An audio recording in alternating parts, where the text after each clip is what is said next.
So I've had two shots now. I wanted to get vaccinated because, I care for my family first, and I want to make sure that they stay healthy. I want to make sure that my work colleagues are healthy, and I can come to work, and I don't infect people that I work with.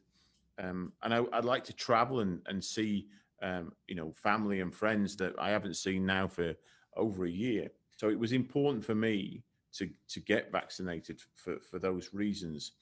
But many people feel that they're healthy, and therefore and don't suffer from colds or flu, so therefore they feel that perhaps they don't need to be vaccinated. The thing is, this particular virus is new. It's only been around for a year and a bit.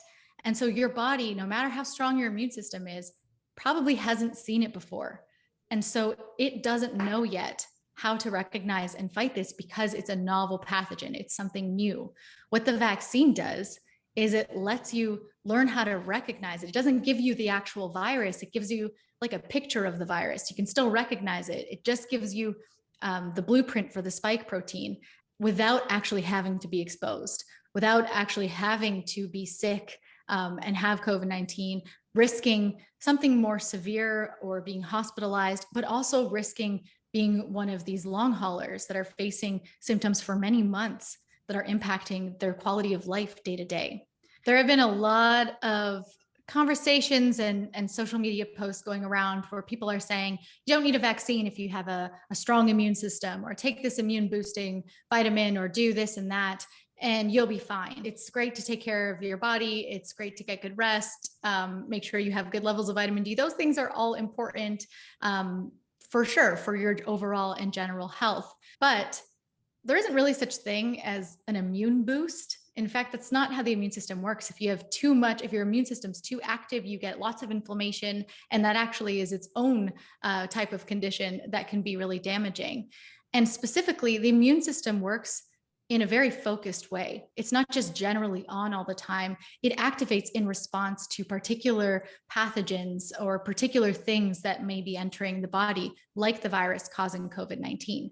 The vaccine helps to train different cells in your body, different white blood cells, namely B cells and T cells. And these cells help you to have an immune memory so that you can recognize the virus should you ever actually see the real thing. So even if you're young and healthy and have no prior conditions, there are still risks from COVID, like long COVID, and still some young people have been hospitalized. And so why put yourself at that risk when you can just do your practice rounds with the vaccine and build up those layers of immunity? I've been vaccinated, but there still remains that situation where I'm with my family, and they haven't been totally vaccinated. So there are issues around transmission there, where one person of the family is well vaccinated and the others aren't. And same applies to our people, our workforces.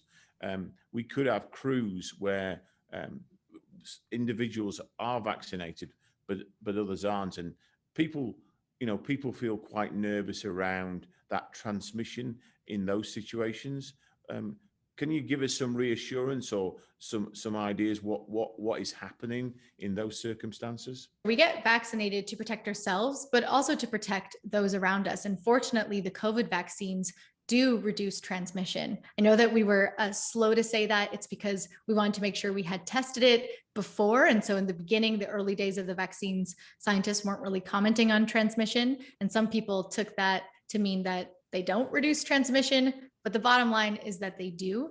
And we know this in a few different ways. When you look at studies of people who are vaccinated, you see it's 40 to 60% less likely that if they did get exposed after vaccination, they could be a carrier to pass it on to anyone in their house, for example. So we see on the population in these case tracing studies that it's a lot less likely that someone who's fully vaccinated could be an asymptomatic carrier for the virus and transmit it. And we also have looked zoomed in a bit at the molecular level, if you look at someone who's been fully vaccinated, then they've had a potential exposure to someone who has COVID. If you swab the nasal cavity, you'll notice that they have lower levels of virus compared to people who had similar exposures but weren't vaccinated. And so we have several pieces of evidence now pointing to the fact that being fully vaccinated vastly reduces the likelihood that you could be a carrier transmitting the virus to other people, in addition to protecting yourself from getting sick. And that's a really key reason why, even if you're young and healthy and have no fears of COVID, that's okay. But your vaccination helps protect people who may not be able to be vaccinated yet, people who maybe are too young to meet the eligibility criteria.